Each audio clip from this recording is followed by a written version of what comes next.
ભાવનગરમાં રેલવે કોલોનીમાં બન્યો ચોરીનો બનાવ। બંધ મકાનમાંથી તસ્કરો ચોરી કરી નાસી ગયા। ગઢેચી વડલા રેલવે કોલોનીમાં ક્વાર્ટર નંબર 513માં રહેતા અમરસિંહ લજારામભાઈ સાગર તેઓ કામ સબબ મકાન બંધ કરીને બહારગામ ગયા હોય ત્યારે તસ્કરોએ મકાનની પાછળના ભાગે આવેલો લાકડાનો દરવાજો તોડી મકાનમાં પ્રવેશ કરી સોનાની વીંટી નંગ 2 એક સોનાનું મંગળસૂત્ર તથા રોકડ રૂપિયા 25,000ની ચોરી થઈ હોવાનું જાણવા મળ્યું હતું। જ્યારે મકાન માલિક આજે બપોરના સમયે કામ ઉપરથી ઘરે પહોંચતા તેમને આ બનાવની જાણ થતાં તેમણે ચોરીના બનાવની બોરતળાવ પોલીસ સ્ટેશનને જાણ કરતા પોલીસ કાફલો ઘટના સ્થળે પહોંચ્યો હતો અને તપાસ હાથ ધરી હતી અને અમરસિંહ સાગર દ્વારા પોલીસ સ્ટેશન ખાતે ફરિયાદ નોંધાવવાની તજવીજ હાથ ધરી હતી।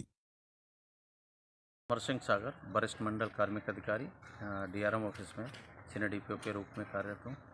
हमारे बंगला नंबर 513A रेलवे कॉलोनी से जो है हमारे घर में पीछे से दरवाज़ा, लकड़ी का दरवाज़ा, उसे तोड़ के सामान हमारा गोल्ड लगभग 2 लाख रुपये का है और 25 से 30,000 का जो है कैश था।